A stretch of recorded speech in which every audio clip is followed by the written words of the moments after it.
the ongoing series about the life of the people touched by the love of the Pacific. Here are their stories. This is Highway 54. All right. 5, 4, 3, 2, 1. Hello, everybody. Highway 54. This is Floyd. We've got Kellen in the house, and I got a special guest. But I got to do a little intro because he's a very special friend to both of us. Many years, maybe more than 10 years. So our next guest was a former military radio DJ, Navy journalist with the Armed Forces Network, for those who know, also known as AFN. He has been fortunate to tune his storytelling craft in over 30 countries worldwide, most specifically Japan, Tokyo, where we all met during his active duty and civilian employee contract. He was once famously featured in the PBS 2008 documentary Carrier. One of his captains famously said, "The heart and soul of the ship is not made of steel. It's the crew." Ladies and gentlemen, please welcome Christian Garzone. Hey, Floyd, Kellen, thanks for having me today. It's a real honor to see you guys again. I know we're doing this sort of over the Zoom or whatever this is called, but it's good to see you guys again. It's been 5 years at least, you know? Yeah. At least you came back the second time. The first time I met you back in what I remember we had a little story. I was working in marketing, so it got to be like 2008, 9. Yeah, about 08. Yeah, I think so. Yeah. 08, and we did a Star Wars story where we went to. It was Star Wars Japan, wasn't it? Yeah. Oh yeah, Celebration Japan 2008. Yeah. Yeah, I was part of marketing, and I was maybe the tour guide, and you were part of the crew that kind of covered the story. And so it was pretty interesting. We'll talk about more about that. But I really wanted to get to well, number one, do a reunion, because I see what you're doing back in New York and back your home state and city. How did you get to where you're at right now? What kind of drove you into journalism? Well, the military gave me this sort of launch pad to go off of. My dream was to be a news reporter, and it wasn't until I think I was in boot camp in 2004, and I saw my RDC, recruit division commander, like a drill sergeant for the Navy. He had this video he showed. He was doing a newscast in Iceland, Jay Stillepek. And I said, that's what I want to do. But I had no job in the Navy. For 2 years, I was undesignated. I just did whatever they needed me to do on the USS Nimitz. That's when Carrier was shot. But I worked really hard with the public affairs and the journalists there, and I became a military journalist and went to Fort Meade, Maryland, and then got orders to Japan in 2006. And eventually I started doing the live radio, which Kellen did as well later on. And I think I met you first. It might have been, there was like this dance competition or something. I remember I was helping to host that, and I remember you weren't dancing. I don't think anyway. No, I think it was Dakota Idol. Was it Dakota Idol? So yeah, maybe that's what it was, singing or dancing or a combination of the two. But pop locking and dropping it. Let's go. Yeah. So I was in Japan, and I was medically retired because I have epilepsy. I had no idea, so I had these terrible seizures in Tokyo, like 3, almost chewed my tongue off. It was really bad. So I was medically retired, but got my master's degree from Syracuse. And then the military rehired me as a civilian. And that's when I first met Kellen in about 2012 or so. They brought me back on as a senior producer I had so many titles there. I think they were kind of, right, Kellen? I mean, I was like, creating titles for him. They're like, we need something over here. All right, Garzone. Right. Branch chief. You know what? So we need something over here. The whole time you were there, I never knew what the hell your actual title was, or what you were doing. It was funny, man. This dude helped me so much in my career as a journalist and as a radio personality in particular. I came there January 2012. I knew Garzone. He was the head of some department. I have no clue. Right. But it wasn't until I came back from Afghanistan that I really got to know Garzone. And I could go into so many damn stories, but basically he would come up with these skits, man. And he'd just be like, "Hey, got this idea. You mind if I do it on your show?" Hell yeah. Come on with it. You know? And the first time we did it, I got so many calls and so much feedback from it that I was like, "Yo, like, I hope you don't want this to be a one-time thing. Like, keep it coming." He's like, "You sure?" Like, I was like, "Hell yeah, come on, man." And it truly like helped me in terms of, I went from really liking broadcasting, radio broadcasting in particular, to loving it. and a lot of it was due to this guy and the skits, Cecil Brees. Oh my God. Yeah, I mean, you in the morning, you carried that show so well in the morning, and you were the right personality for that. And to kind of come in with that fun stuff, you were so receptive to it. And sometimes you just got to do these. You can't ask permission because the military is going to tell you, "Oh no, that doesn't sound like a good idea." So you just got to go ahead and do it, and that's what we did. And it sounded like a regular, or two guys calling, and I would do the voice. Right. But no, you were the right person for that. And the best memories I have are us doing those fake calls, and then the afterwards going back to Boothman's office and listening to him again, and like soaking it in, like what can we do better next time? And we took it so seriously, but it was ridiculous. It was stupid. It was wonderful, And this went on for so long. I mean, people like literally they didn't know who Cecil Brees was. Cecil Brees was Garzone would call in with his voice. He was this old man, old retiree, lived in the Dakota community. And basically, he had a gripe or complaint or a bitch about something all the time. And it was to a point, like he said, we didn't ask for permission. There was none of that, like, hey, can we do this? We just did it. And it was one of those things, too, where I think there were people who didn't really appreciate it in leadership. But it was so popular amongst the community that people, loved it. And he would go at Pat Coleman, the leader of the gym. He'd go at Mark Sullivan, who I'm still friends with to this day. Oh, I forgot about that. Yeah, we did, didn't we? Yeah. Manager. He would go at these guys, and they would call me up and be like, Kellen, who the hell is this guy talking shit about me on the air? And I would end up having them on just so they could just talk, knowing that Cecil was going to call them. And literally, we had so much fun, and people to a point they're like, "Who the hell is Cecil Brees?" Everybody wanted to know Cecil Brees, so we actually made shirts. My buddy John Pinnock and I made shirts. We'd wear them around, and it said, "I am Cecil Brees." Just like throwing people off because everybody's like, "Who the hell is this guy?" And it was Garzone, and it's funny that you say that. And it was a couple of days, like a week ago, you told me that the reveal that it was Christian Garzone, because I remember that, and because Pat Coleman he was not getting angry. He was like, "Who the?" Pat was ready to whoop this dude's ass. Pat was ready to whoop somebody's ass. And then from there on, I try to catch the show in the morning just to see if Cecil Brees would come in.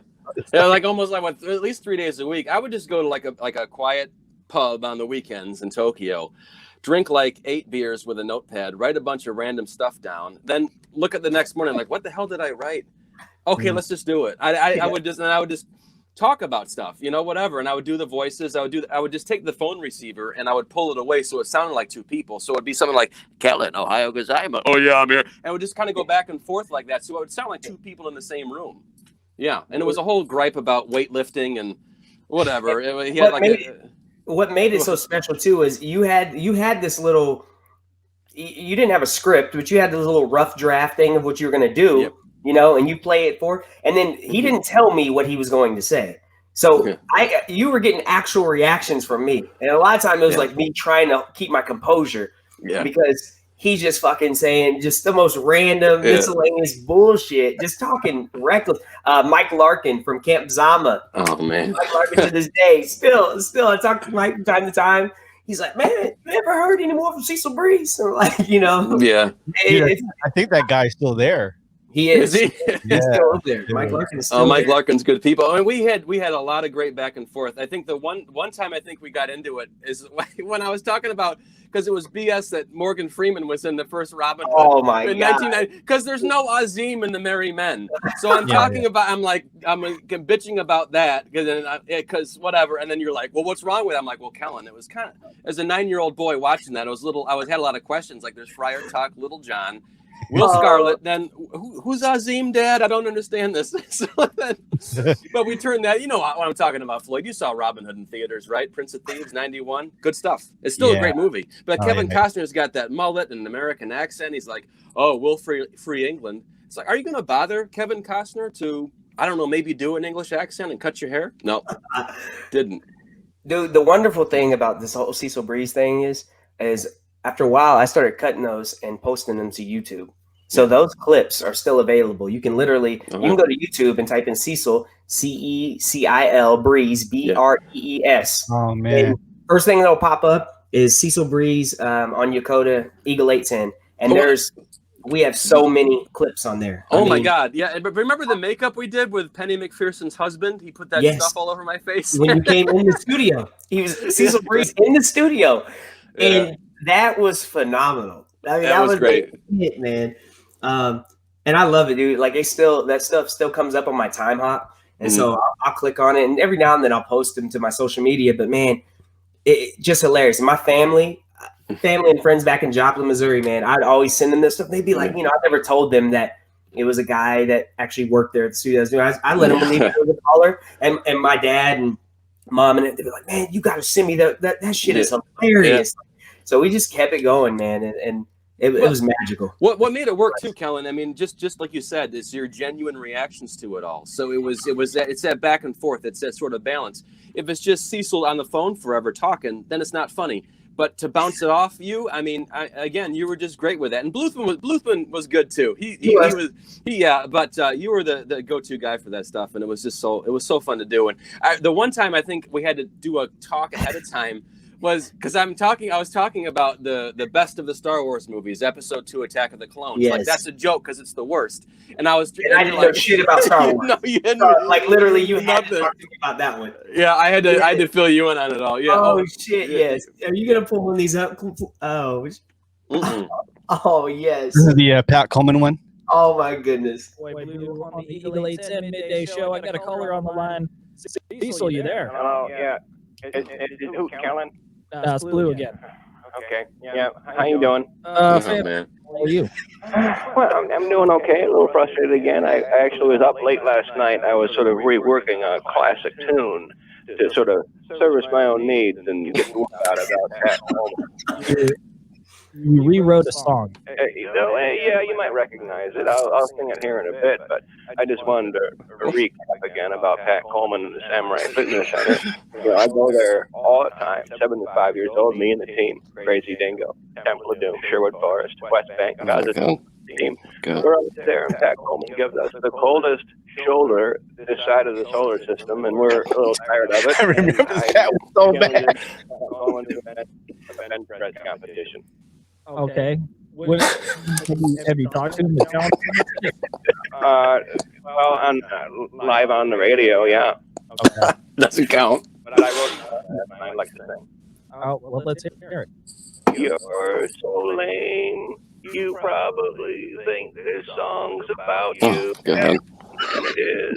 You probably can do Bulgarian split squat. The what? Bulgarian split squat. All right, that's just a little taste, man. Man, my face is red. I don't even know what. Now Sergeant Bluthman on there on the midday show. Yeah, and I love his reaction when I'm like, I challenge to him bench press, and he's like, okay. Have you talked to him? Like, no. Live on the radio, yeah, but that doesn't count. Yeah. What a coward Cecil was, Oh, man. He was a chicken shit old bastard. Yeah. Oh, my God. Love him to death. Yeah. No, good stuff. And there's so many clips out there. I think my favorite was the one, I think you and Justin Stokes were together. Mm-hmm. And there was the whole thing with Snake Legs, a character called Snake Legs coming in. And you and Stokes did such a great job just bouncing off each other in that moment as well. It was so good. I think that's my favorite clip, but I don't even know if we have that one. But it's just you were later afterwards. You were like, Garzone, you got to be careful because your voice of Snake Legs sounds too much like Crazy Dingo, and people are going to catch on. Like, don't be an idiot. I'm like, Kellen, cool off, man. No one's going to know. But if you listen to it, it sounds like I just got a little lazy there. It sounds like the same voice. So. There were times because it got to a point where you're doing so many voices that I was like, all right, you're doing too much. Like you're overloading yourself. I know the storyline. The whole multiverse was the Cecil Brees multiverse was a mess. If you can call it a multiverse, I don't know. Yeah. I remember that Pat Coleman one, and then there's of course there was a lot more after that, man. But I just remember that, man, it's crazy. I see that you want me to play a little bit of Snake Legs. Oh, we have Snake Legs. Yeah. Where there's any of them that have a picture of Cecil and I. Have you seen that? Oh, that one. Yeah. There's a bunch of them, but you should see instead of the Eagle 810 logo, there's ones that have Cecil and myself. That was when Cecil was actually in the studio, and it was Garzone in full makeup. Okay. Oh God, yeah. And it was phenomenal. Like the bald cap and everything. Oh my goodness. Where? Let me check here. Oh, I see it. Okay. Awesome. Electronic mail. Electronic mail. That Email. There's so many. Or the Oh my montage. God. Oh, the montage could be good because that Bluthman put that together, and that's just a taste of like a ton Everything. of them. But I'll leave it up to Kellen though if he wants that one. No, actually, roll the montage. That's fine. Kellen, I have a good time. Scream like this! Scream! Well, if I couldn't touch you down, I'd give you a little blow tickles all over your body. Blow hot air. That can tickle too, and I can do that pretty hard. There's no way another grown man blow tickle me or tickle me. That's just odd, okay? I'm just gonna say that. That barbell's gonna come cracking down right on your skull. Where's Kellen? The master, Larry Poppins Wagner. Kellen, I get so tickled when you give me those big introductions. I feel so important. We just joined a club called the Samurai Swingers. And get some cardio in. Race life is a full-time job. It is 24/7, Kellen. What do you got, man? What I do is illegal. Here we go with the Rambo tour again in the bull. No. This is this, Blue. Hashtag winning. All that on top of your head is weighing down on your brain. Coleman canceled it, and I had my own strongman challenge and a backwards spelling booth. That's the Phantom Menace of Yakota. I want to talk to you today about getting buff. BUF. It stands for Brees Ultimate Fighting. We're going to give it a shot. I'm working on cross promotion with a big company back in the States. Okay. Blockbuster Video. I had it on good authority, and I couldn't really bring myself to tell Dingo this until last night. That Wendy is using St. John's wort. Kevin, you can overdose on a lot. Oh my God. Too much. So we went to go pick her up, and she was collapsing, and she yelled out to Chili's, "Help get these losers away from me." Now, Kellen, we are tracking losers. I swear to God, I thought this guy was real. It's so hard. We're going to find out. And tonight, for Freaky Friday, we're getting together all Freaky Friday. Cosby trivia ready to go. Oh my God. And do what these younger people are into. No. And give it a shot. I bring Adam West, Burt Ward, Cesar Romero back in the old Batman show back in the 60s. Their stage combat. We have Juan Fiesta de Boca. Yeah. Well, that's a little taste right there. Sorry. My God, those names. Dude, you know what? Mouth party. That reminded me too. Like when I used to work the the happy hour on Fridays at the E Club or at the O Club, and then a lot of the managers like, "Who is this Cecil Brees?" I don't know. Are you guys listening too? Because I'm listening too. Man, a lot of fun, but Freaky, that was the workout routine. Oh yeah, it was always sorry, excuse me, but you gave me that whole outlet, Kellen. And Bluthman didn't. Bluthman he was all about it. Like Bluthman didn't care. He wanted to hear that stuff. Then he just wanted to be involved. Where can how can I get involved? Yeah, how can I be a part of this? Yeah. And he would give me some good ideas though too. God, there's got to be at least 40 clips of. At least 40 clips, and I wanted to tell people so bad, but I couldn't. And you would hammer home like, "Don't you tell anybody." But I wanted to because it was because I love the jokes where I would have been okay with us never telling anybody ever, but I know it was important. After a while, you're like, I can't hold this shit in. I gotta let people know.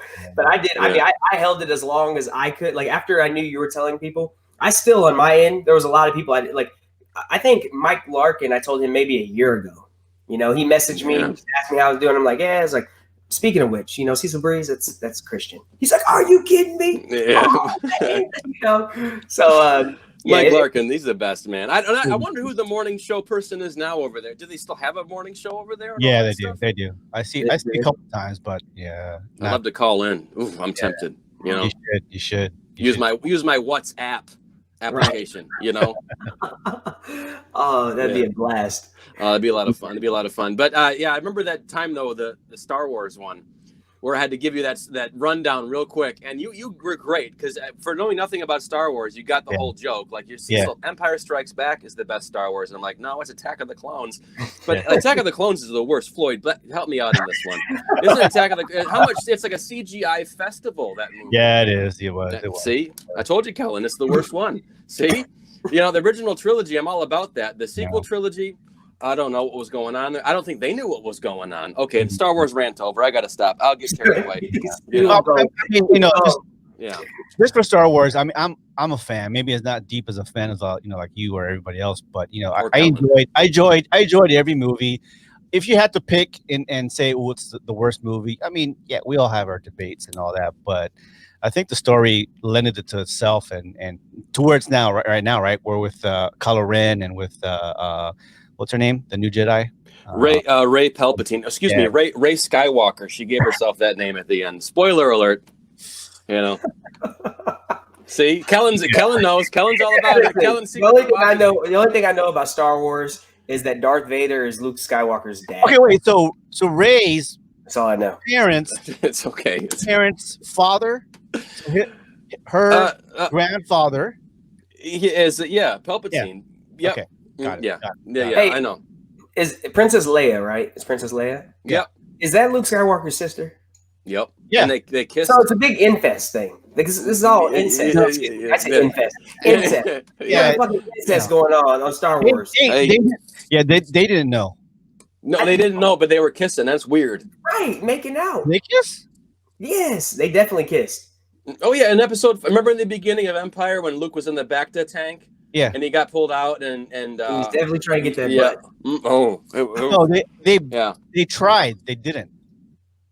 I think there was a connection. Yeah, I'm pretty sure they kissed. Well, no, I know there was a connection because they didn't know it at first. What? Well, Floyd, you got the computer there. I'm sure if you put into Bing or Ask Jeeves or Yahoo, Bing. I love it. Go pull up Ask Jeeves and type it in, or Netscape Navigator. You can find a clip of them kissing together, and we can bring it up and settle this. I can't believe you said, dude, I haven't heard about like Ask Jeeves. Remember you used to be able to text them? You could text the question to Ask Jeeves. Oh my God, that was lovely. I know, it was a wonderful service. Google's great though. I mean, for God's sake, Google's the best one to go to. But see, Floyd's looking. Oh, okay. See, yeah. Well, it's well known that Star Wars lead characters Luke Skywalker and Princess Leia are of course brother and sisters, but the estranged siblings didn't know about their relationship until Return of the Jedi. They even shared a passionate kiss in the previous movie, The Empire Strikes Back. Yeah, that was like a congratulations kind of thing. It wasn't like Well, anyways, it was gross. It was incest. Yeah, infest. Infest. There was a lot right there. Yeah, there it is. Yeah, that's more than a celebratory kiss. Yeah, he's like, who's scruffy looking? That's what Han Solo says, or something like that. And then she's like, oh, if you want to know what it takes to get a woman, here it is. And she's trying to teach Han a lesson, so she sticks her tongue down her sister's or brother's throat, and it's a little odd, frankly. A little strange. So but that's probably, it makes sense now. That's why he's kind of conflicted. He never got married, right? So I know he went to some island that or the planet Octu and just hung around in those poopy robes all day. Yeah. And then they find him his nephew was mean to him, so he runs away for 30 years, hides. And then it didn't really draw me in. Like if someone's mean to me, I'm not. Well, I think Kylo Ren destroyed the Jedi Temple, right? Yeah. Something like that. But don't act like you don't know. You know. Oh no, don't you act like you okay, fine. Call me out. Fine. Okay, yeah. No, it was like he was training. He trained Kylo Ren, and then something happened where Luke Skywalker was supposed to kill him because in his sleep or something. Too much of a dark force or whatever it was. No. Something like that. Something like that. We're really getting deep into the Star Wars. We're getting deep, but I was hoping to segue to the Celebration Japan video that where I met Floyd at. It's funny, but I do have that. I'm gonna play a little bit of that. Yeah. So basically, the backstory: I was just got out of the military, and my first job out of the military was work for marketing. And as a marketing assistant, nobody wanted to go to the Star Wars Japan celebration. It's like their 50th. I forgot what it was. 50th. You said nobody wanted to go? nobody wanted to go. So I took Really? a bunch of people. So Star Wars Japan gave away tickets. Yeah, gave away tickets and I had a whole bus. And Seriously? were you on my bus? I think you were on my bus. I might have been. I'm surprised nobody wanted to They go. said they couldn't pay people to go. Really? I was chomping at the bit. Yeah. There you go. I think I found it here. There you go. Star Wars Celebration Japan came to Tokyo. Yeah, the end's got Luke Skywalker. The end does. Two of its finest Navy journalists to cover the event. Christian Garzone. Okay, whoa, okay. Yeah, he's really loud with his mouth open, but he's okay. We're a couple of secret nerds when it comes to that galaxy far, far away, so we were the perfect choice for this assignment. This event is a chance for fans to enjoy everything from toys to stormtroopers to meeting the actual actors from the movies. Oh, he passed away. Added American military families out there. We spoke with a few of them. Well, being away from the Who's that handsome guy? A lot of us missed a lot of conventions and back in the States. So, That's when I had hair, man. Toys R Us in Japan sponsored the Star Wars convention. Made an opportunity for the military folks. Honestly, I didn't know what I was saying. And, get a taste of I didn't know Star Wars. It's all good. But look, Mark Hamill's at the end. Oh, yeah. Yeah. A lot of. Oh, we got caught by him. Yeah, we got caught secretly taping him. Yeah. Yokosuka Naval Base. On camera. No, hold on a second. That is him. How are you asking? He's behind the other He's side. behind the other side. Yeah. He's all roped up like it's Fort Knox over there. We remember that Mark went to high school in Japan. Kinnick High School at Yokosuka Naval Base. His father was a captain in the Navy. We were sure he'd give us sailors a soundbite if we could just slither in behind the ropes and announce something about Yokosuka. With that brilliant battle plan, Isaac took the camera, secretly recording, and attempted to break the ice with Mark. Tell her from Yokosuka. Hey, yeah. Yes. Are you stationed there now? Yes. Well, at least you can answer when I was living here, all the sailors used to, I'm from Yokosuka. You're shooting, aren't you? Yeah. No, I understand. We got. Mark Hamill, we just about crapped our pants. Yeah. We got busted, man. What are you scared of? Mark Hamill might strike me down. Then you lied to him. We had one shot. I know. That was Isaac lying. You're like no. Yeah. Down for No, can I? find other subjects to film, but nothing was really getting our lightsabers humming, if you get my drift. We grabbed our gear in a touch of confidence and announced from behind the ropes, Yokosuka, Niall C. Kinnick High School, class of 69.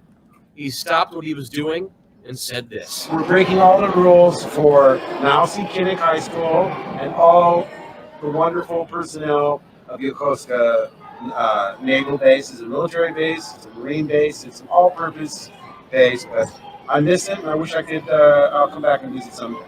Thank you, Right. Sam. I appreciate it. Thank you. God bless. That was awesome. Thank you. Thank you. Pretty With cool. that, our day was made. That's great. I told him God bless at the end. I don't know why, but And all of you, I was so thrilled. Yeah. Dude, you were like TMZ before TMZ. You're secretly recording people and shit. Right. Are you guys recording? No. That was Isaac. That was Isaac. He had the the handle and he had the little record button. He's holding it low. Yeah, Mark Hamill's not stupid. He's like, you're shooting, I aren't can you? see the fucking red light, bro. Yeah, I know. Yeah, I know. We tried, man. We were desperate because we had like good family sound bites and everything. But Peter Mayhew, who passed away, he played Chewbacca. He gave us a sound bite, but it was so he was so reluctant about it because there was some Lucasfilm policy that you couldn't talk to the actors unless you paid like money. It was very weird. And of course, I'm pretty thrifty. I'm pretty cheap. I'll be honest. I'm not going to pay $100 to go get a sound bite. I just want to be so my sort of thriftiness and my smarts paid off that day, and Isaac's smarts too. But to me, on a greater scale, my smarts. But yeah, it was just one of those things. You're paid off, He said mainly my smarts. Well, most about 80-20, 80-20. Isaac's a liar. Fuck him. No, we're not shooting. Like can I? Yeah, because something else. At that time, you were still military. Yeah, I was closing my time out in Japan there. Yeah. That's so before because again I had those seizures. I was medically retired. Didn't know, man. Had no idea. It was awful. And I had seizures at the end of my time in Tokyo in 2015 or whatever, 2014 before I left. I had seizures again. I was on stress induced or like lack of sleep. Both. Yeah.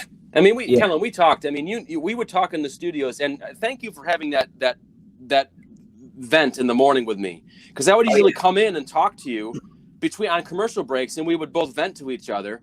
And he scared the shit out of me most of the time. I know. I'd pop my head in. Yeah. I'd be the first person in the building. He would be the second person, but I'd be in there recording a video, like to post on the Facebook page, right, to get the morning started. You know, just telling people, hey, this is what we got going on this morning on the show. Make sure you tune in. And every now and then he would pop up in my video, like he would really scared the shit out of me. Oh yeah, I know. And you were because you were dancing. You were like, yeah. I'm myself, I'm dancing and shit. And next thing I know, I see a head pop. I was like, oh shit. Yeah. I ruined your little jam there because you're trying to record a video for yourself. Like, I'm streaming live on MySpace. Here I am. And you're like, yeah. And then I pop in, and then it was like, what the hell? You know, but we would have these little vent sessions every morning because I had these positions that were kind of ebbing and flowing and coming and going. And I was responsible for a number of people. You know, it was a lot of responsibility.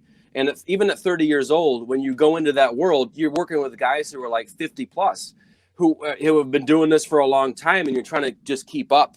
And you know, what I was passionate about was doing stories, but I found myself more and more doing emails about meetings we're gonna have, and I was like, it was really stressful. So a lot of time suckers, pretty much. A lot of time suckers. So the Cecil Brees helped out. It was very therapeutic. Absolutely. Yeah. He was getting a lot of that negative energy he was feeling out through Cecil. Yeah, I think so. It's true. I think I was. You know, it was just a lot of good times. You know.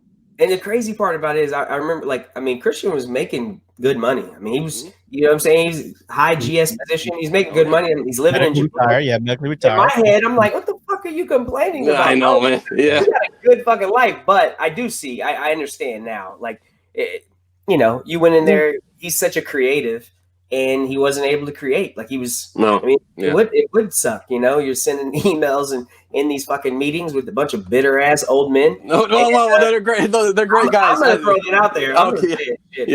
There's a few of them I love. There's a few of them.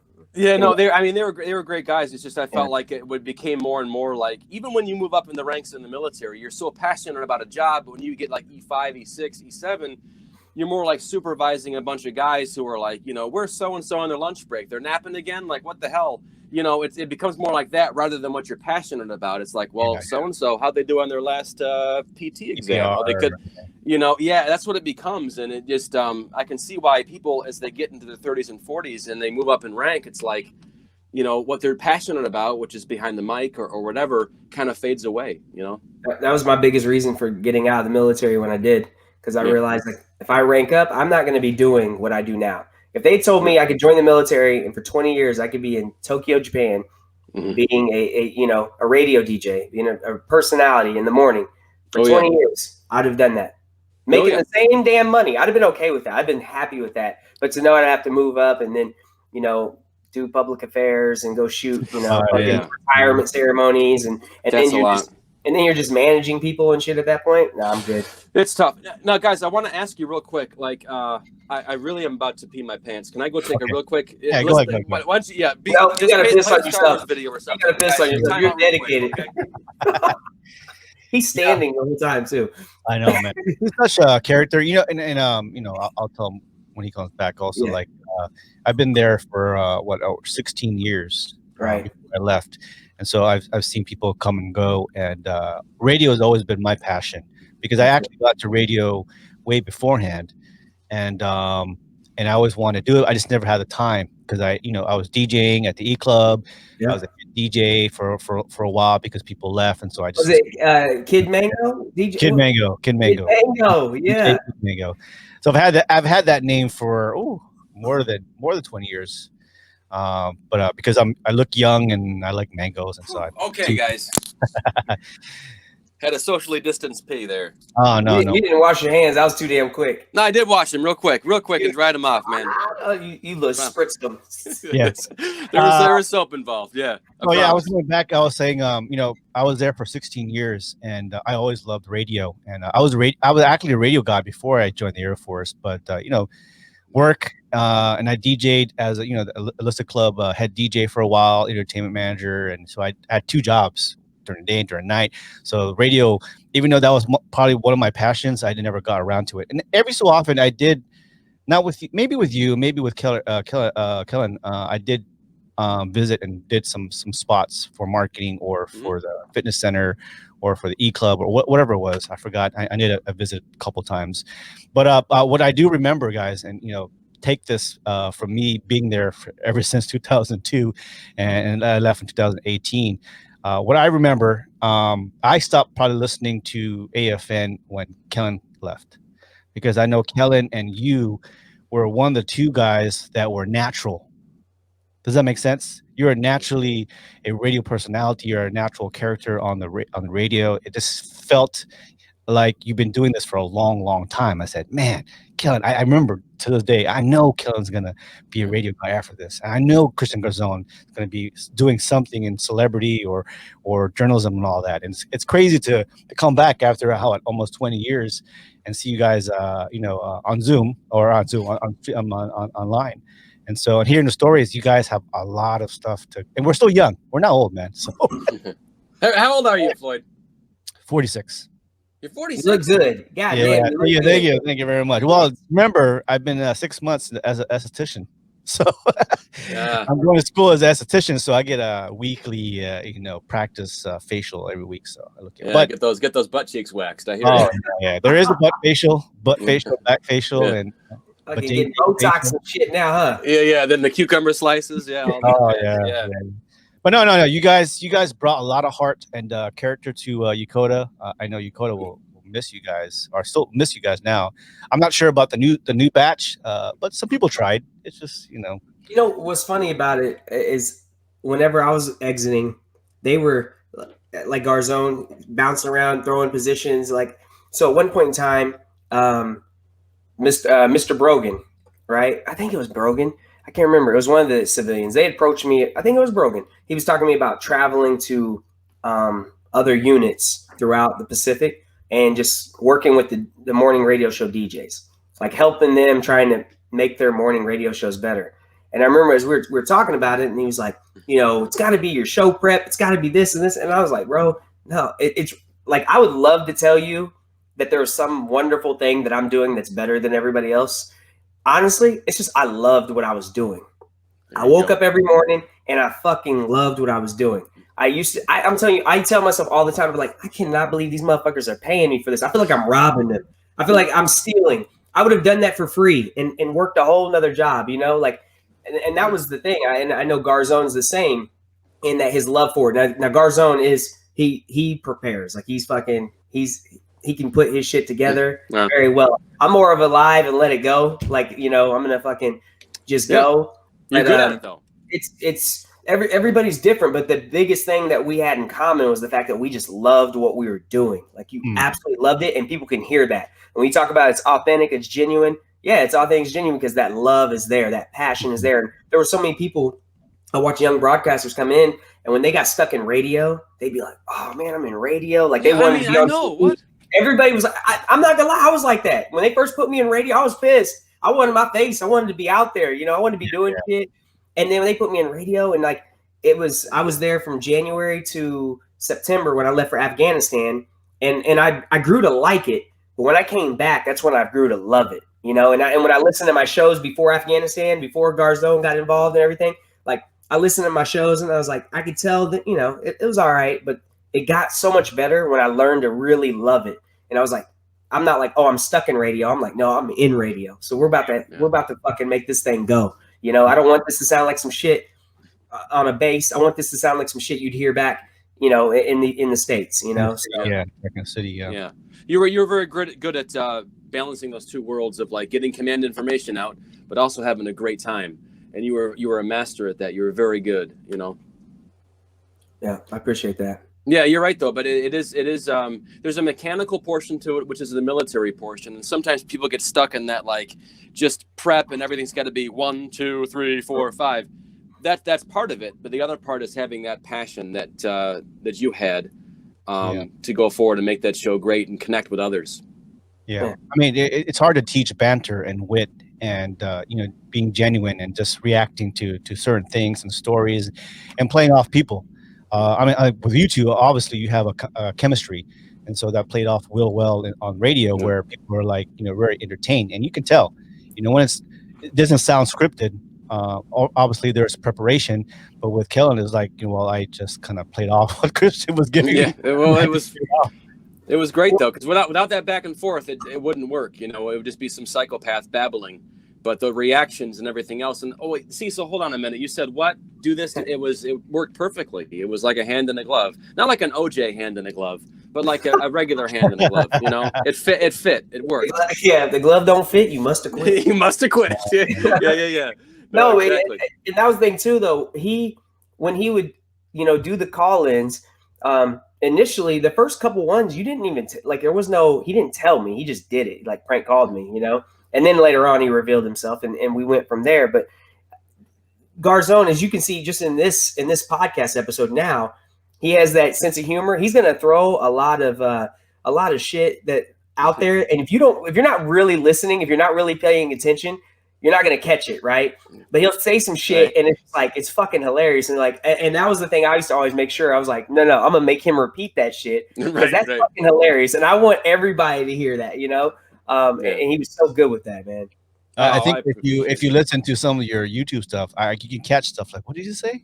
Like you're whining it back. What? It's one of those things, man. It's just like it's what is free form, free flow, whatever. Just diarrhea of the mouth, diarrhea in the mouth, whatever. It just comes out, Diarrhea in the mouth, absolutely. Diarrhea in the mouth. And can I give one shout out real quick? Yeah, I want sure. to show an autographed picture real quick. Now hold on a minute. This is good. Oh shit. This is a picture I got. I owe a lot to this man here. This is Mr. Kyle Hammett, and this is an autographed picture I have right here. I remember Kyle. No. Kyle's great. I used to say that was like a colonial wig he had on, like George Washington. But what a tremendous man. Him, Bill Reed, Michael Brogan. I could go on and on. Yeah, good dudes. The guys who were there, I mean, they were fantastic. Just to be able to get me in there and teach me so much. And I owe a lot to this gentleman right here, and he knows it. And I just want to say, Kyle, before I forget, you're the man. You still are. He's living the life in California, I think. I think he still works. Those three men you named in particular were solid human beings. Yeah. I would say that for sure. Yeah, Kyle's been there. He was there for a long time. His wife, I knew his wife more than Kyle, but Lourdes, yeah. So he's institution there. He's been there for quite a while. Even when you were there, right, Kellen? He was still there. Oh yeah, Mr. Hammett was there. Mr. Reed was there. Mr. Brogan.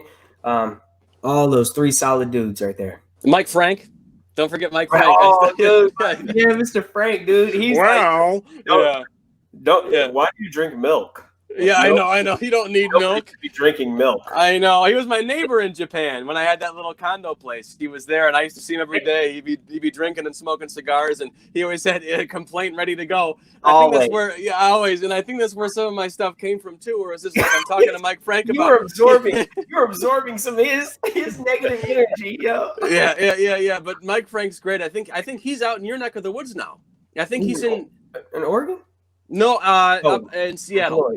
Oh, in Seattle, really? Yeah, he's up north. So if you ever want to take a road trip, I think he's there. Dude, I would love to, man. Mr. Frank was another good one. He was he and it was so funny. Mr. Frank was like, he just walked around. And he always just looked kind of grumpy for a long time. I never really talked to him for the longest. And then whenever you told me he was your neighbor and like your conversations you guys would have and stuff, and I was like, all right. So then I just made it a point to like stop. Hey, how you doing, Mr. Frank? And like just try to force him to talk. And then over time, he got cool. Like, he's cool. He actually was very complimentary of me on the radio. He told me, and I'm gonna mess it up how he said it, but he basically was like, I really don't like listening to the radio, and most of the DJs on there suck. And he's like, you don't suck. Pretty much the compliment he gave me. Like it wasn't like, oh, you're awesome, you're good. He's just like, you don't suck. So I was like, I'll take that from Mr. Frank. Yeah, and like it's the same thing with Sergeant Brogan or Mr. Brogan. It's the same thing. It's like, if they give you a compliment, it's coming from a place where they really mean it. Yeah, it's like when Gordon Ramsay compliments you or something on Hell's Kitchen, it's like that really meant something because they're not trying to butter you up and every day it's like, hey, we're having a great day, you're so good. It's not like they're just like, if you suck, and they're going to tell you. And they use swear words, so when they swear, they're being honest. Which I appreciate about that. I love that. Yeah. Like get your effing act together or whatever. Like okay, but when they give you a compliment, it hits home because it's like, well, they really mean that, you know. And Sergeant Brogan was just a tremendous. Mike was a tremendous mentor. I used to go out with him and drink out in town, get to know his family a little bit. A wonderful human being. I hope he's well. I think he's still in Japan. I still follow up with him on social media, man. Good dude. Yeah. Good. He's another one of those. Started out, really didn't know how I felt about him. Didn't have, and then as time wore on, I got to talk to him, get to know him. I was like, oh shit, he's cool as fuck, you know. Yeah. Really good. People's right there. Did you guys ever stop during your time in that actual building? That building was, you know, part of history, especially for Japan. That's a very old building. Yeah, a lot of asbestos. A lot of history. I want to say back to you know, even before Vietnam, that building's been around for a long time, and a lot of great DJs have gone through there. A lot of information, a lot of history gone through there. Did you ever think, like, in that big, like, solid square building, like, man, there's a lot of history in here, and you guys are you're a part of that history of you know, Armed Forces Network. Yeah, I mean, the shit still had FEN on it, the Far East Network. I was like, I never understood why they never updated that. But then going back, I mean, I guess it is cool that they didn't change it to know that it was such a historical building. There was a lot of pictures posted throughout, like old photos. And it's funny because at the time, you know, I'm a young man. I'm not really thinking about, hey, all the history of it, and I'm gonna be a part of this history or whatever. But looking back, obviously, now I look back and I'm like, man, that part, I guess I didn't appreciate enough while I was there. And I'm just being honest about that. But looking back now, I'm like, shit, dude, that's cool that I was a part of that, you know, and knowing the great military broadcasters that passed through there, you know, so to be a part of that it's phenomenal. So. Yeah, truly it was. And they have the stuff like George Kennedy, Pat Sajak, pictures in the hallway, the Wheel of Fortune guy, and you know, Adrian Cronauer. I don't know if he went through there or not. He was a Good Morning Vietnam guy, but it's the same job that we did. That, you know, Robin Williams is known for playing the character, but it's the same job. And it's to be a radio DJ for the military, to work your way into that. It's a tough school. It's a tough thing to do. But it's a total blessing at the same time, like Kellen was saying before. I mean, what a privilege to do that job for the military. I mean, come on, what a dream. Seriously. Absolutely. So my thing, Kellen, why didn't you follow with doing radio? Did you try? This is a question that I get quite often. And I'm not, like you said earlier, like, you know, we're still young. And that's kind of how I feel about it. I'm still young. I still have time. Thank you. It's just one of those things, man. I don't have a solid answer for that, man. I think when I got out, I was literally like, you know what, now I need to make some money. And so, you know, now it's doing jobs, making money, and trying to get that thing established. But I still, it's even like the podcasting, and I've got a few friends that have podcasts, and I'm on their shows whenever I can be, and things like that. And it's to try to stay fresh in this realm of sorts. I know it's a little bit different than doing just radio and whatnot, but it's similar. So I try to stay sharp in that regard, but I don't have a great answer for you, man. My passion and my heart definitely lies in radio and broadcasting in particular. So at some point in time, I would definitely love to get back into that. But as of right now, it's just not the right time for me. Yeah. You should, man. So you're still in it, so yeah. I mean, it's a lot. It's a ton of work every day. Sometimes there's 3 stories at a time. You're balancing a lot. You're going live. You're running around. It does make you stronger, and it fits my sort of the way my brain works. It's great to do that job, but eventually there's going to be a time where I'm going to have to, like, call a timeout. I mean, like you say, Floyd, we're young, but eventually it's going to catch up with me where it's like, okay, I got to find just like a cubicle job or something just to chill out for a bit. But you know what? I would do that for like 6 months. I'd be miserable, and I want to get right back into this. And this is just what people like you and Kellen and myself are kind of meant to do. Whether it's radio, whether it's TV, whether it's just shooting videos and editing that, it's just the way we're sort of made. Absolutely. I think, you know, with the challenges we had since March, you know, podcast has been more popular. Obviously, it's been around a long time. You know, of course, you got your top podcasters like Joe Rogan just moving over to Spotify. getting $100-something million to move to Texas and do that. Yeah. But I think people feel like, you know what, because they're tired of working for other people. Does that make sense? Where if you have this kind of realm, we're in control. There's no filter, there's no one over our shoulders say, you can't say that, you can't do that. And we're allowed to make mistakes and learn from it and move on. Us guys, every so often, if we move away, we'll always kind of gravitate back into something like doing this, a podcast or a video or a script, or maybe in radio. I mean, I think it's more easier now. Like before, it's like, oh, I'm going to be on radio. Oh, it's hard because there's only few stations or few areas where you can be on radio. But now you have the internet. Internet radio has been around for a long time. But I think moving more to now the audio and video, which is the podcast realm. And some people, like for us, were like, no, when's the right time to do it? I just figured a few months ago, you know what? Fuck it. I want to do it. You know what I'm saying?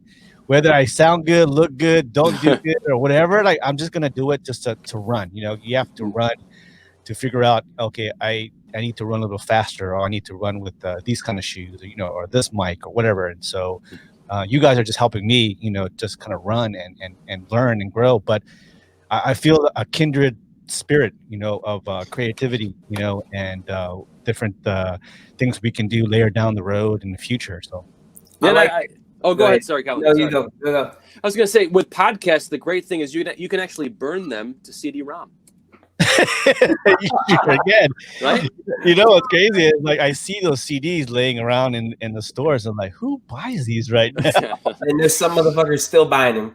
Yeah, and people are buying vinyl now. Like people younger than us, and are like, oh, this is the experience here. It's like, come on, you phony balonies, No, Floyd, I love what you said a moment ago when you're talking about you just ran, right? Like you said, you just took off and ran with it. Yeah. And I think that's a good mentality to have in this industry in particular, because so many people, we get caught up and you thinking, like, for myself, right? I'm thinking, oh, there's so many fucking podcasts out there. Like, what, who's going to want to listen when there's so many other ones, right? But a person like that, or with that mindset or that mentality, 10, 15 years go down the line and you're like, fuck, why didn't I do that podcast anyway? So when you say you pick up and you just run, that's dope as shit. And keep that, because you're not going to regret doing it, right? We have more regrets in life about the shit that we don't do as opposed to the things that we actually do. There's very few things that I've done in life and I'm like, fuck, I wish I would have never done that. It's like, no, I learned from that. I did it. I learned from it. It's all the things that we don't do that we end up regretting later. So I love that, man. Hold on to that. Yeah, thank you very much. I've been pretty fearless as far, but every so often you have little challenges and dips and all that. So, but every so often you see a light and you get run across people that you've admired or had a kindred spirit about what we do and what we're passionate about, and it makes life a little bit better. When you talk to people who like the stuff that you do, are just as crazy or even more crazier than you are.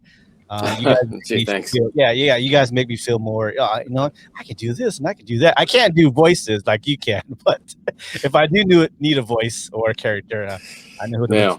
Give me a buzz, I guess. It's like I can't even do it now. It's like, Kellen, hello, Ohio gozaimasu. Something like that, right? Yeah, that's right. Yeah.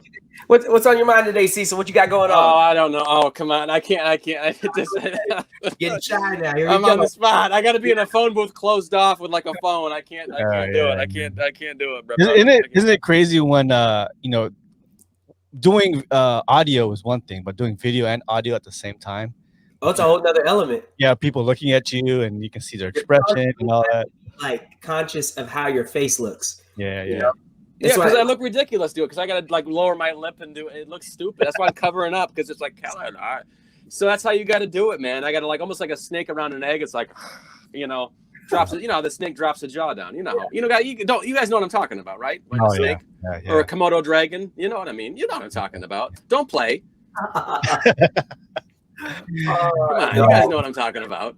Well, I believe this is the video that's gonna go viral, because a lot of people still in Japan, still in Tokyo, or who moved on but still have that memory of us three, or each other being there at one time. And so for me, and I think I may speak for everybody here, is that Japan holds something special in our heart. We can always talk about because I don't know anybody that said, "Oh, I hated living in Tokyo," or "I hated living in Japan." Like, no, man. I know a couple. Right, you Yeah. do? I do know some people, but they didn't get out. Like they stayed on base. Yeah. The people, Oh yeah. The people who stayed on base, those are the people who hated Japan. Yeah. And obviously, for people who have never lived on a military installation, like if you stay on base, even if you're in a foreign country, it feels very much like being somewhere in the States, right? Yeah. Like you could very much, there might be a few local nationals who work on the base, but other than that, you don't have that experience unless you were getting out and getting into it. So yeah, it was Chili's in the E Club for a lot of people, and when absolutely, Chili's came, it was a lot of people. Yes, it was like Chili's was all right a couple times, but man, I want to go to Unquinto's, KC's. I want to go to Tachikawa. I want to go to HWY. Hachioji desu ka, let's go. Oh yeah, man. Yeah, Starbucks Japan, yeah. Mr. Donuts, come on. All the ramen and sushi. Oh, dude, Yama-chan's. I miss Yama-chan. The chicken wings there. Oh yeah, yeah. Yeah, and the Japanese do other people's food great, like the best German, Italian food. Better than theirs. Yeah, it's great. It's great. There's a bit of an Axis connection there. What's that? Casey's Indian curry. Oh my God! Yeah. I saw you there a few times. Yeah. Tokyo, Japan, having the best fucking Indian curry I've ever had in my life. I know, because that's the way they sort of work. They discipline themselves to master it better than the. I know there is a bit of an Axis connection here with World War II and the Italian and German food and Japanese food. Yeah. Hey, okay, those three played ball together at one point, but their food is like great. It's wonderful. Yeah. I mean, I don't know, and I actually, be honest with you, full disclosure, I never really like sushi or seafood. So for me, same. Octopus tentacles, people are like putting them back, and I'm like, okay, that's great. But they do other people's food great. Like it's wonderful. I mean, the Japanese are masters of so many things, and cooking is one of them. It's amazing. Oh yeah. That's the world of all food the Japanese go around the world to master, and they come back and bring it there. So Italian, Italian, Japanese, man, that ruined for me. I used to love Olive Garden, and then now what the fuck is this? I still like Olive Garden. It's a good chain. Same with Applebee's and Chili's. I'll go there. Yeah, maybe their meatballs and their bread, maybe, but other than that. The unlimited salad, breadsticks, all that stuff. Olive Garden's all right. And I've been there in a while, but I would go. Yeah. Well, great. Well, let's move on to our next segment here. Just get to know you, Christian. So, we're sponsored by Poddex. Poddex are the hottest new tool for podcasters looking to have more meaningful conversations or gamify their podcast. Simply shuffle up the cards, ask a question, and let the content roll. Get yours today at poddex.com and use code HWY54, that's capital H, capital W, capital Y 54 for 10% off your orders. And they have different cards, and in these cards they have interview questions, they have episode questions, and it helps for you to start your podcast and give you more content. So I got a couple cards here, and we'll ask you some questions. Is that Let's cool? Go for it. Truth or dare. Right. Here we go. Here you go. What do you consider your greatest achievement? Greatest achievement, probably. Look, I want to stick with the theme here. Getting through Navy boot camp for me was probably the greatest achievement. I had my doubts at first. It was a lot of hard work, but that was probably one of my greatest achievements because, again, the Navy, even though I had no job for 2 years, was this springboard into everything else that came after. And I am so grateful to the military for that opportunity. And getting through Navy boot camp to take that initial plunge and then take those baby steps out of there to grow. That's it right there. Wow. I think that's for a lot of us too, We can all relate. Would I go back? Probably not. No, thank you. Yeah. What is your most treasured possession? Well, let's take a look at this. Kind of going right off the cuff here. If I could go back to the show 18. This is Dwight Schultz. He played Murdoch in the A-Team show. Yeah. I bought this in Japan for $10, and I just have it hanging here. Yeah, I mean, look, the stuff they have over there, they don't care about American stuff, so they mark it down. So you get the $10. This is worth a lot of money. Yeah, so just kind of spit clicking here, as we say. This is like one of my most treasured possessions. But I will say, just for this, people want to hear. I don't know. That we'll stick with that. I don't know. I'm trying to think of something and I really can't. But this is look. Toy collectors, you can tag 8. This is a big deal. Like he's Boy, trying to make sales right now. He's trying to make sales on the show. This is huge. This is huge. What's your account on eBay? No, I don't have any. I don't have. This is not for sale. This is not for sale. It stays right up here. I love going. What's one of my pastimes is go to Hard Off or those, the thrift stores or toy stores and just look around, like just finding treasure. What is that? And that's one of those. Never got that name, Hard Off. I honestly, I was like, yeah. Hobby store. What book belongs on everyone's shelf? Oh, I could be lame and say the Bible, but I'm trying to think. Please don't be lame. Do you read? No, I don't want to be lame, but I will say one of the best books I ever read that I think everyone should take a plunge into is called Fingerprints of the Gods by Graham Hancock. It's about our sort of collective amnesia as a human race and what came before. It talks about the pyramids that are in Mexico and Egypt and the legends of Atlantis and what happened, because there was a great civilization, and delusion. I mean, we like 80% of the world's cultures have a story about a flood. We have Noah. Other Middle Eastern cultures have the Gilgamesh. They have Quetzalcoatl and sort of Native American cultures about a great flood that destroyed the earth and a guy with a big beard who built the ship and saved civilization.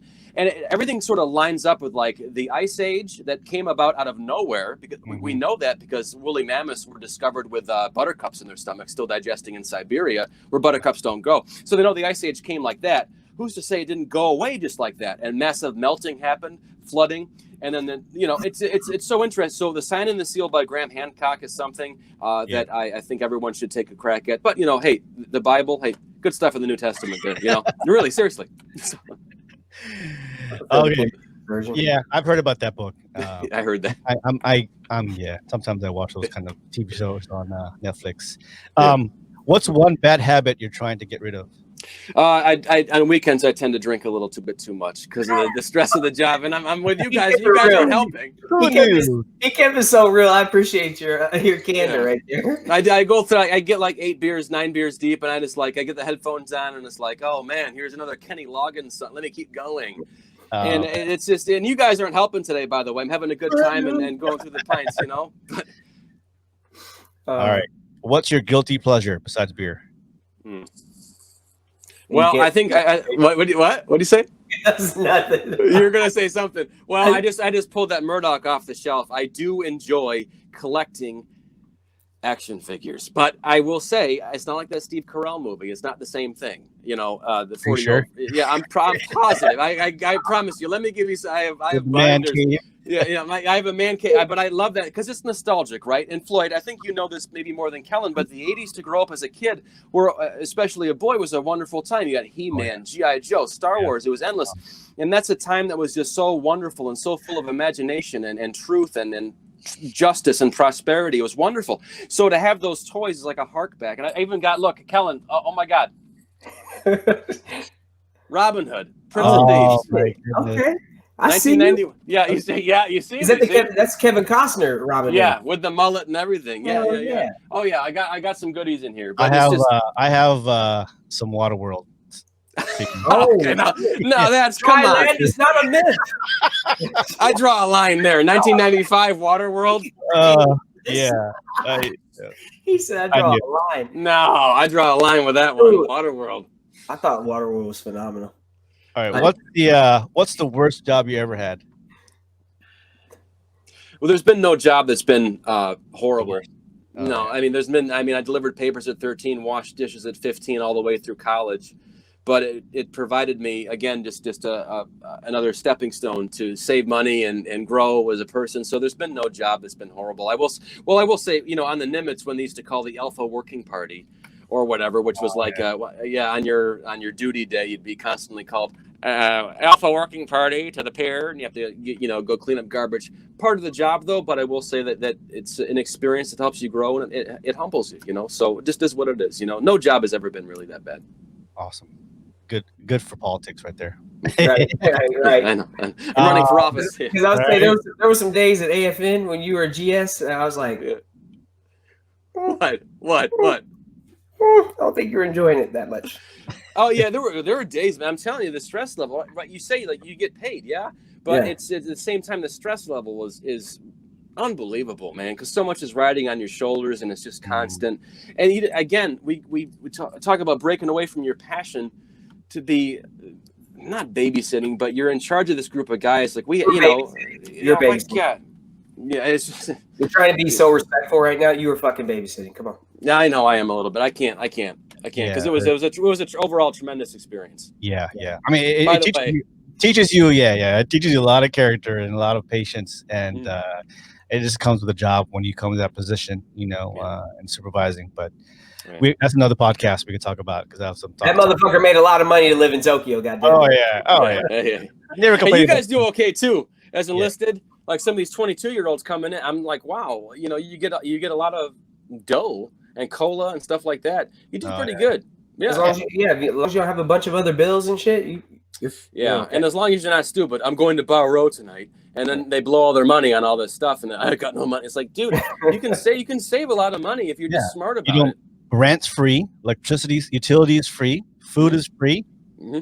Yeah, go to the chow hall. Yeah, everything in your paycheck, medical is free, insurance is free. I light that chow hall up. I was there religiously. Everything that comes in your check, that's your pocket money. Like, you really don't have any bills. But people are just they get that sometimes it's just their first job sometimes, and they go out there and they don't know what to do with it and they blow it all, and it's just dumb, Well, what's the car everybody buys over there? Yeah, that lady. The vehicle. What does everybody want? They got Honda. It's like a Honda something, right? A Tenza, or the My Fair Lady, Nissan, whatever. I don't know. I'm not a car guy. I'm not a car guy. I spend a lot of money on a car once they go to Japan. I have a unicycle. It is Japan, yeah. I think, Chris, I don't think you ever had a car, did you? No, I had a Nissan Cube, and I gave it to free to somebody when I left. The guy with remember who was the Kellen? The guy, he wasn't fat, but he sounded fat. Oh, Connors. Yeah, Connors. Yeah. He wasn't fat. He wasn't fat, but it's like when he talked to him on the phone, he's like, "Oh, it's Michael Connors." You just picture some guy like sweating with a cheeseburger. Like, but he wasn't. Like one of your characters. He sounded like one of your characters. Yeah, he did. Good, great dude. But I gave it to him for free because I lost the front bumper. I got in an accident. Some local national pulled out in front of me, and it was broken. But I'm like, look, I don't want to deal. I'm trying to leave. If you want this car, I'm not going to deal with all the paperwork and getting this, because you know how the Japanese are with saying, "Oh my God," with the paperwork and what you have to do. It's overreach. It's amazing in a bad way. I'm laughing at you saying he sounds fat, but he's not fat, because that's a perfect way to describe Connors. I know. Yeah. Who's that guy? He sounds like a big guy, but he does. Like, I'm on the toilet having a cheeseburger, like that kind of stuff. Buffalo, New York. Yeah. Oh yeah. All right, last question here. What's happening the past couple months, and it's kind of crazy. And if you could send a message to the entire world, what would you say? I think the more that we talk to each other, it means so much. We don't want to listen to anybody else. We want to block the other person out immediately. And I remember working at Defense News. I sat very close to a gentleman named Rodney, who was in his 60s, and he was African American, and he was gay and everything else. But we would have these discussions, and we found out that we're like total opposites. Socioeconomically, religiously, we're totally different. But we found out like 90% of our concerns are the same. There's like 10% that separates us. For the most part, you want to have a good country. We want to have low taxes, places to raise our families well. Our concerns were the same, and we got along so well. And even though we're totally opposite, and I just think the more that we talk to each other, and certainly it's not helped, with some of the rhetoric now, it's been very hard. And I don't want to get into it too much, but it's certainly hard to have a discussion now. Past 5 years or so, it's been very difficult. Either other side just wants to say, nope, not listening. But the more we just sit down, have a beer, like we're doing now, and chat and laugh and smile and talk a little bit, we find out, God, we've got so much in common. And this is a great country. It is. Live and die. Bled, stressed, sweated, cried. Yeah. drank for this country. We thank you very much. We drank for this. Yeah, we did. Yeah, we did many times. We still drink for this country. From Korea, Japan to ladies and gentlemen, man, it's been so much fun. I hope that you can come back and we can continue this conversation. I'm sure. What do you guys do in like an hour? We can hit it, do it together. Yeah, sure. Run it back, baby. Let's go. Yeah, I appreciate it. Yeah, no, thank you for coming out, to our baby, my baby, Highway 54, out here in San Diego. It's very, very comforting to know that we can connect many years down the road, and still, talk to each other like we were just left each other yesterday. And I'm hoping this is a vehicle for all of my friends all over the world, whether you're active duty, retired, or civilian.